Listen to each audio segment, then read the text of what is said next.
So Sam Amick had a conversation with John Collins. So let's talk about it. So John Collins has been involved in several recent NBA trade rumors. The 25-year-old discussed with The Athletic, Sam Amick, recently.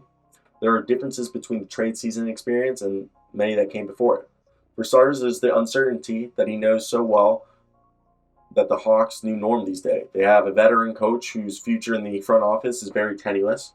They have an inexperienced front office that is now led by 34-year-old former NBA player Landry Fields, who I love, chef's kiss, who's elevated from general manager this offseason to assistant GM, from assistant GM to general manager.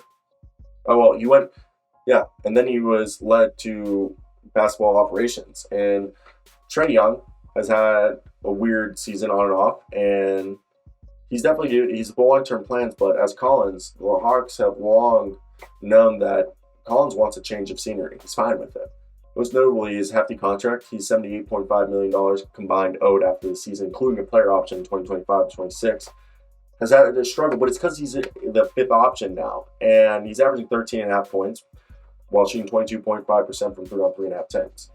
The Utah Jazz, the Washington Wizards, the Brooklyn Nets, and Dallas have all had their interest. Washington, it's a deal around Kyle Kuzma probably. Utah, it's probably around Kelly Olynyk. Brooklyn, it's around Joe Harris. And Dallas is probably around Christian Wood. However, to John Collins' credit, he has learned to find peace during the trade season by taking a balanced view. He just comes in and play every day. And it's weird when you look at it because he's sort of in this familiar place. Like, obviously, it's draining and not something you necessarily have to deal with, but it's part of the business. So he just tries to go out there and play the best basketball, he says. And right now, you definitely want to be in a better place. He's been in a Hawk jersey his whole career, so it makes sense.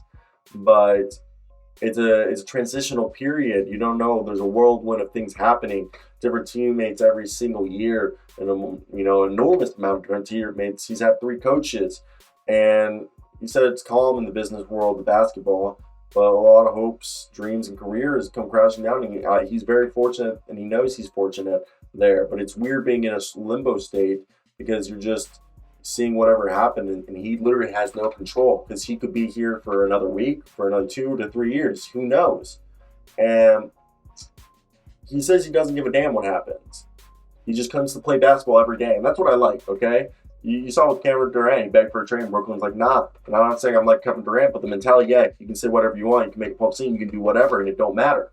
And I like that about John Collins. You guys know I'm a big John Collins fan.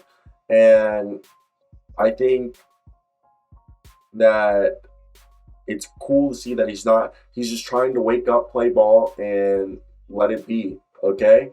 And he knows that his team is ultra talented. He knows that he's ultra talented, and he's built mentally strong. And I very much like what John Collins is doing right here.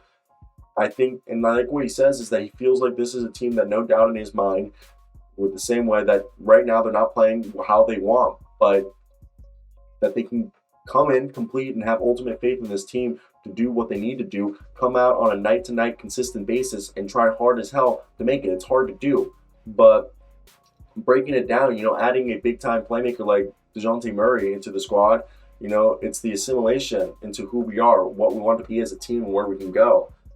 There's nothing missing. It's just mental. Let's get it. It's all above, the strategic type stuff, the chemistry type stuff, the personal dynamic, okay? Adding younger guys into the lineup with a player like DeJounte Murray, another all-star to the group, all that affects the way that you play and win, and it's just one of the quantified one thing to the attack. And for their part is that, he's right now, John Collins admitted he's not shooting as well, but part of the issue is that, Clint Capella, he's been hurt, and he's been out since December 23rd. And Collins missed 8 games because of an ankle injury. It's just adjustment. And Nate shared this morning that, everyone has respect for Coach Nate, ultimate respect for him. As said, team is ignoring the outside mess and is just focusing on the future. So I think we got to stop ignoring everything going on and just focus on the Atlanta Hawks and what they're capable of doing. So I want to hear your thoughts down below, guys. The Atlanta Hawks can save it. But that's basically it. I hope you guys do have a great day. Like, comment, and subscribe. Oh, peace out. A-Town style. But that's it for me, guys. We're milking this to a 5-minute marker. I'm about to graduate from college. If you want to support the channel, support me. hit that subscribe button. Goodbye.